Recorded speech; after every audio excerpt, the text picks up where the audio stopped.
Welcome back to the Better Yourself podcast. I'm your host, Ashley Meckling, and thanks for tuning in today. If this is your first time listening in, welcome.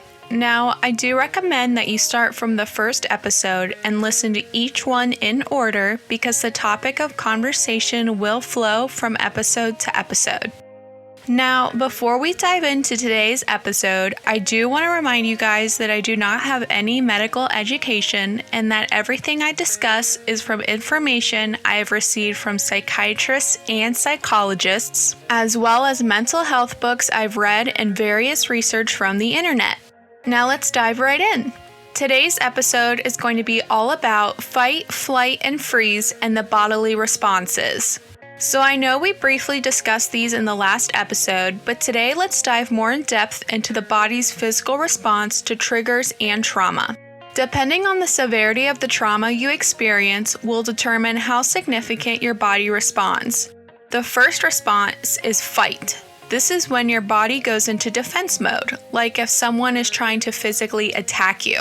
This can cause your heart to race, your body to begin to shake as adrenaline pumps through you, shortness of breath or trouble breathing, and an increase in your body's temperature as your body prepares to fight off a physical threat.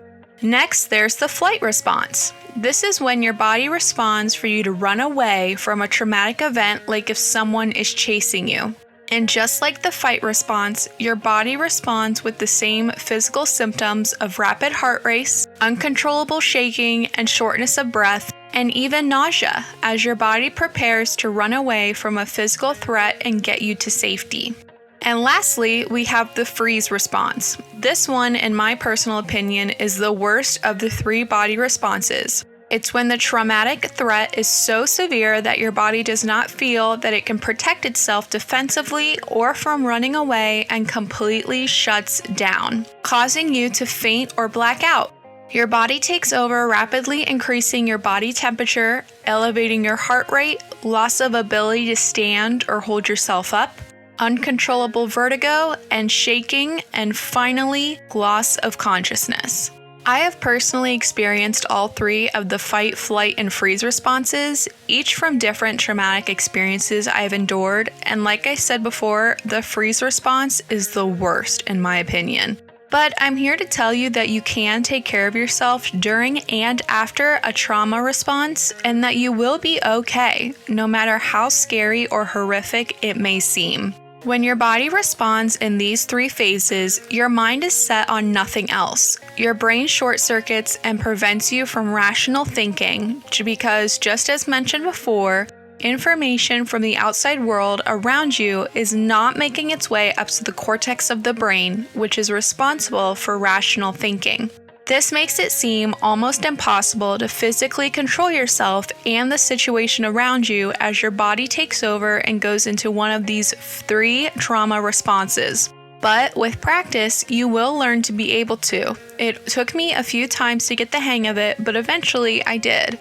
The first step is to control your breathing by forcing yourself to catch your breath and take long, deep breaths in through the nose and out through the mouth. This will allow you to slow your heart rate and calm your nervous system, which will bring down your body's temperature and allow you to take back control of yourself.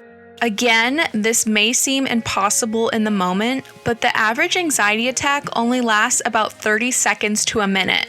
And I know that in the moment it can feel like it lasts for an eternity, but the moment you begin deep breathing, the faster the trauma response will end.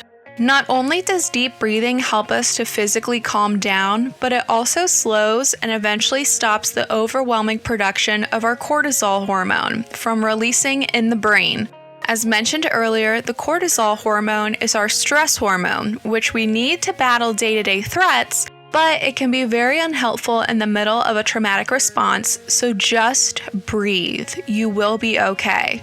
And when the trauma response does end, you will continue to feel a bit shaky and uneasy since your body just endured a major physical altercation with itself, no matter which of the three fight, flight, or responses just took over.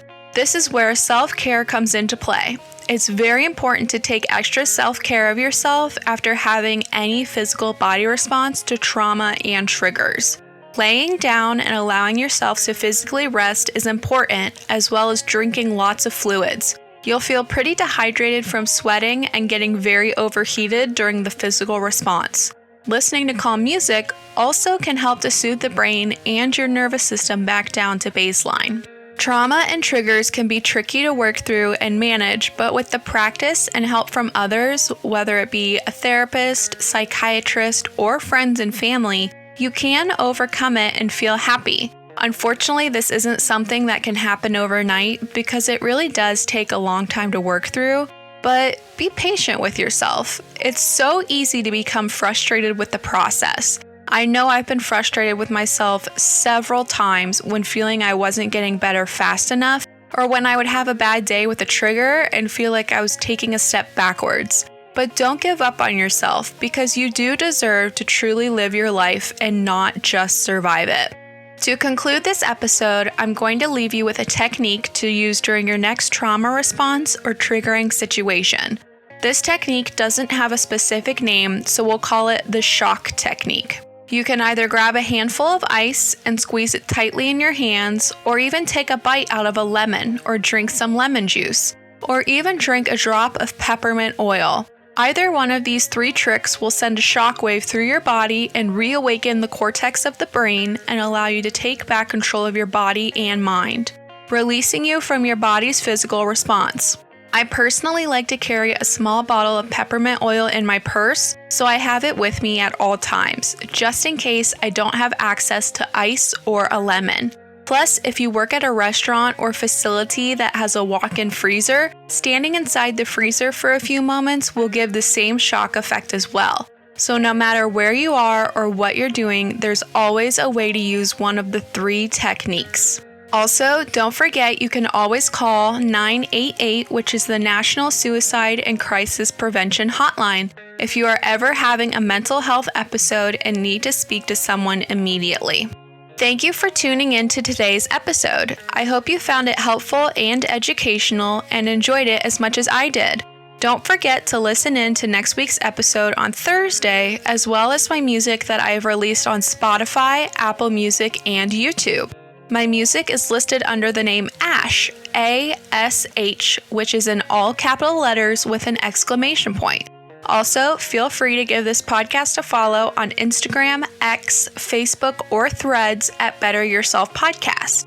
I hope you guys have a great rest of your day. See you guys later.